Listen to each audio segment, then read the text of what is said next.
Hello, everyone. Hi. Thank you for being here this afternoon. I know the event's almost done, so I appreciate you being here to listen to me today. Um, I'll try to talk to you a little bit about the payment side of the e-commerce. Sometimes it's forgotten. Sounds very complex looking from afar, but there is some basics that can be done there to help businesses grow and for us to make journeys easier for customers. I'm Thiago. I'm a social science guy. I went to school for engineering for some reason. I didn't like from the start, but I went to the end. But then I discovered a passion for data and technology throughout my career. For the past 8 years, I've been working in fintech and with technology. So working in companies like Experian in Brazil and Creditas, which is one of the fintech unicorns in Brazil that works in collateral lending. And that kind of taught me a little bit about the backstage of the payments industry and how the money transfers happen. And today I want to share a little bit with you from some learnings that I had. And for the past 2 years, I've been working as a senior payments manager at Dunelm with 2 tech teams working looking after checkout. So today I want to talk to you a little bit about the digital journey experience, digital shopping experience, the digital checkout experience that I split it a little bit to be easier to understand. I don't know if you, but I do get a lot of analysis paralysis when I try to look at e-com as a whole. There's too much information for my brain to kind of understanding and to flow. And then also talking a little bit about the payments flow, payments journey. And I want to try to give you some growth insights and how to use some of the learnings that I had in my career to deliver a better customer journey and also increase conversion for Dunelm. So let's go straight into it. As you know, if you think about your last shopping experience, online shopping experience, it starts with, okay, I want to buy something, you see an ad or you see someone using something, and then you go into probably Google, you type in what you wanted, sometimes you don't know the exact words you want to use, and then you face the ads and you're okay, I have to deal with it, and I need to see it. Then you open all of these websites, you start ranking which one of them you want to buy something from. Then you start browsing into that website. So you get into the search page of the website, product display page, product listing page, until you kind of try to find what you're looking for. Then you get to evaluating, and then it comes when you have to work in at Dunelm. If you're buying a table, you need to measure, you need to know the color, you need to know what you're doing. So you create a lot of expectation and a lot of almost anxiety into the customers when they're going through this flow, up to the point where they start comparing and, okay, I want to buy that specific table.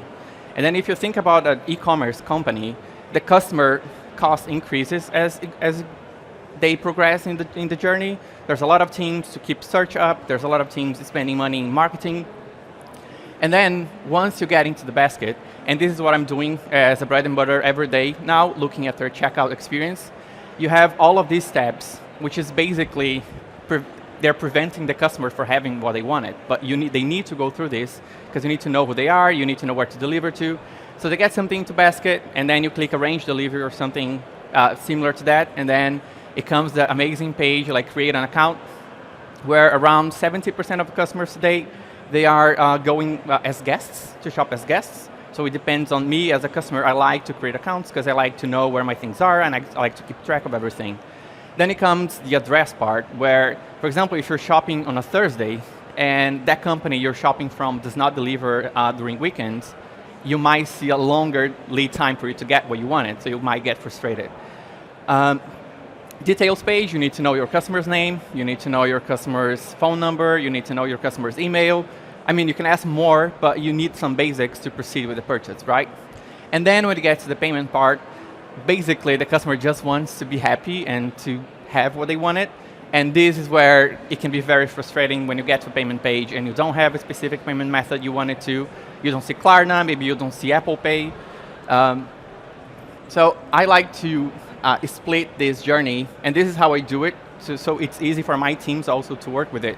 So the first part is basically user experience. So how do I interact with the customer to give them, or to make it easy for them, to input all of this information into the website, so I can process their transaction, right? So when you talk about this, okay, this one. So I like to use this framework. This framework is called Opportunity Solution Tree by a very famous and renowned product researcher called Teresa Torres, what she basically does is she gets your objective here. I was very direct when I was building the presentation, but it can be, offer a better experience, have a more sleeker journey to my customers. It can be anything, but for my purposes, just increase conversion. I won't go into much detail of this, but you can interview your customers. You can kind of know where are your gaps and your bigger opportunities. What I did here is from a page to page in a checkout experience journey, mapping out what is a drop-off rate, and then giving us also some options on how to fix it.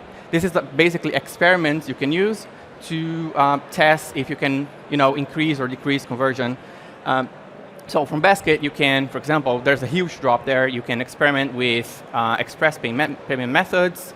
If you're at the point of creating an account is where you have your drop-off rate, we know how important it is to create accounts and have customers' data and know them and cater for them. You can add social login.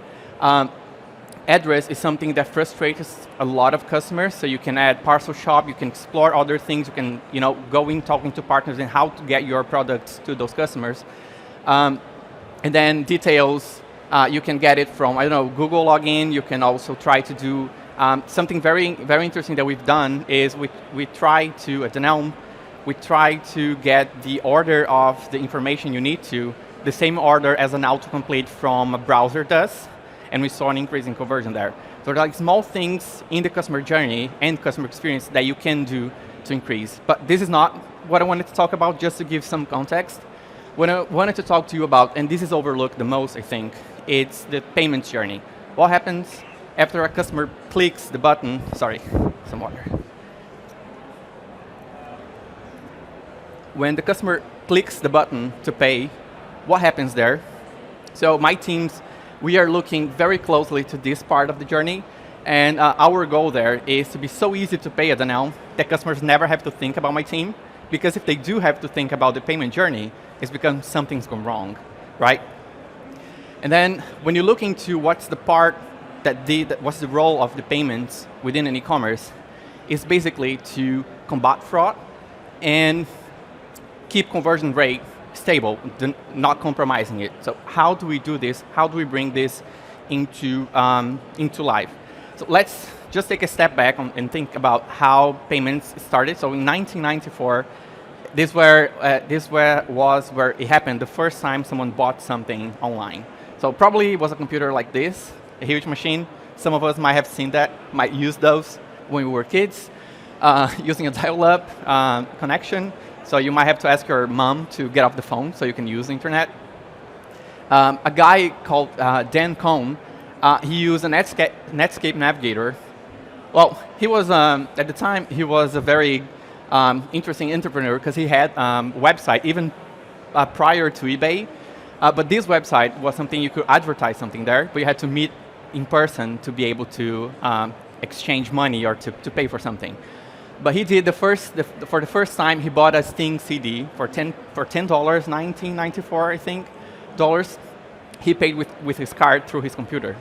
And then this happened, so attention shoppers, internet's open, everybody is going to use now. At the time, a lot of people questioned him, what happens if someone, captures your card details? He mentioned, well, everything's encrypted, no one can know my card details. But then another issue came in, which is how do I prove that he was the owner of that payment method? So it came the matter of authentication. So we have two sides of the, two pillars for e-payments. One is how do I encrypt data, and how do I make sure that whoever is buying is the owner or the bearer of that payment method. For this to happen, and this is what I think it starts getting complicated and people shy away from payments. But when you're processing a payment, the first thing that happens is your customer goes into your website, they're filling in their customer details, their delivery address, their billing address, everything that you need to know to be able to process a transaction. That passes on to a payment gateway. It could be someone that hosts a payment page for you. You could embed their components into your checkout. But their job is basically to encrypt the data and make sure that it's PCI compliant, nobody can know, nobody can decrypt it, so it's a very safe way to transact. They also, this is going too fast, and they also do this first fraud checks. So you might know that sometimes when you're buying something and you try multiple times, your card can get blocked, or if a card is used 100 times in 10 minutes or 5 times in 2 minutes with the same price. So they run these type of things to avoid the data to go around the whole flow of a payment and be charged for no reason, and then to avoid fraud.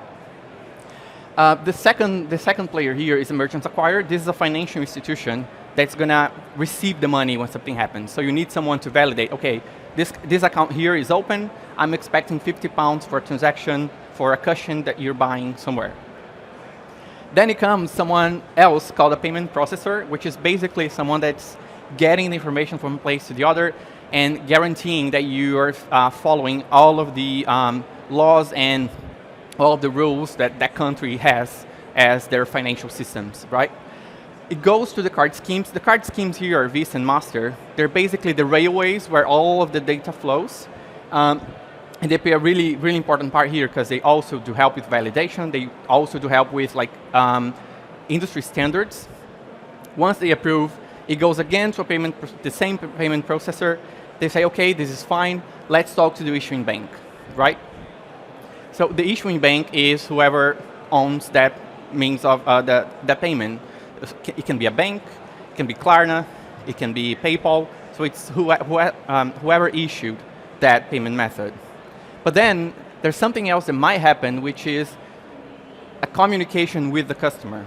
So in the case of a card payment, this is where you might see 3DS being triggered. And 3DS has been triggered because something in this flow, or some piece of data in this flow, didn't give enough safety to the issuer to release the funds from them to the acquirer. What gets confusing here is that sometimes the gateway, the acquirer, and the payment processor, they are the same company. So they're called payment service providers. So Adyen is an example. At Dunelm, they play all of these parts for us. Makes it really easy. Really easy also to control costs and to guarantee integrity of data. So as you know, data flows from here up to the end of the point where the money can be transferred. What happens is, we as merchants, we're capturing all of this information. Sometimes we don't know what information we're capturing, we don't know what information is asked, and we don't look into it. But then, as I start looking into it throughout my career, there are 2 ways that this can happen. This works for card payments, but this is also anything that's a risk-based assessment. We need to look into what data we're actually using and sending to make our journey slicker. So when you look into 3DS, for the ones who don't know, is when you have to go into your banking app, click a button, say, yeah, this is me, I'm buying something, which is pretty annoying. And then there's a risk-based authentication, which is you give enough information to the flow, and the issuer trusts that that person is you because of the information you passed over, and then you don't have their interaction. So actually, because you're sharing quality data within the flow, you can get higher conversions. So one thing that already happens is, if that's triggered, if the friction is triggered, you already see a drop-off from your journey. And think about it, when I was talking about the whole journey, is someone that went through all of those steps. They were measuring something, they were choosing color, they were invested in paying. A lot of marketing money was spent to get that customer to that point. And just because they saw this and their phone is in the kitchen or somewhere, they're not going to stand up and go and pick it up. So you lose a bunch of customers here. On average, 2% of customers at that point, they drop off your funnel. So imagine 50% of customers move from basket to delivery and details. Then you have 90%, and then you lose those 2% that already clicked pay. This is money going to the drain, and customers having actually bad experience with you. They're just trying to pay, they just want to get something, and something's preventing them from getting that. Something really interesting also is that risk-based authentication, in the study cases that I've been, and the experiments that I had with in my career, is 17% higher than 3DS, because the customer clicks, it goes through. Conversion for them is also higher. So this is something really interesting. When I was working in Brazil, I was looking into the payloads and the details of the data we were sending to our payment service provider. And then I looked into the data, and it was a bit weird, because all of the cards were issued in Brazil, but all the IP addresses from my customers were from Argentina. Like, what's happening? Like, what is this happening? And then my team, when they coded it, they set it the AWS server's IP address to be sent through the chain. That was a week's worth of work. We changed the actual address of the customers. We had an increase of 7% of customers that moved away from the friction journey to the frictionless, and they were getting the 17% higher conversion rate. So it was a week's worth of change. We had the data already within the company. We were just not paying attention. This is something really, really powerful, really useful. You can do that with, if I have a store and you're sending, and you have click and collect, for example. When you do have a click and collect, you're most likely not sending an address, delivery address, to a PSP. But then, if you let the PSP know and the issuing bank know that the customer is going to a store to pick up something, from a conversation I had last week with Klarna, you can increase conversion in 3%, just because they know a person needs to go to your business and pick up something. So it's very less likely that's going to be a fraud. Yeah, and it goes beyond, card payments. So Klarna is an example, PayPal is an example. So anything that someone needs to assess if that person is actually that person, the data that you're sending and you're collecting, and you collect multiple pieces of data. You know customers' phone number, you know customers' emails, you know their IP address. You need to know those things, so you protect them and you protect the business. Another really, really cool thing is Visa and Master, they are advocates, they're evangelists for this. So they're always trying to get merchants to be better at doing this. So Visa released a report. I can share the report with you. It's in the slides. They shared a report on saying that merchants that populate more than 50% of the recommended fields, because you cannot send more than 50% of fields. 3DS allows you to send 150 fields. But they have, I think, 12. They just released now in August. They started requiring account holder's name, the customer's name. But if you send more than half of those, you can see a 4% uplift in authentication rates. You can see a 6% approval rates lift.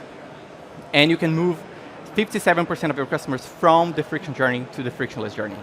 Me as a customer, I love this. I won't shop again somewhere where I tried to pay and had a very frustrated experience in trying to pay, because that's what's between me and getting my price, getting what I wanted.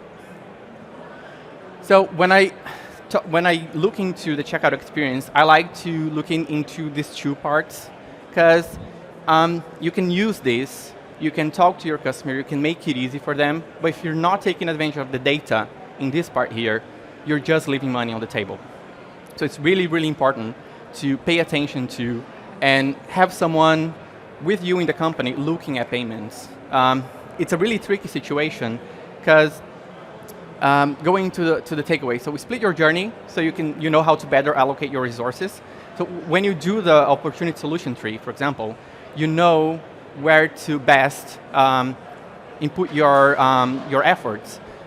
Tech teams, they are very expensive, and you know how to allocate them. The toughest part of my job today is selling this to my risk team, to my fraud team, and to my finance team, because they do not understand this part here. So, 5 minutes, thank you. So the thing is, we need to know our PSPs. You need to develop a really good relationship with them. They know everything.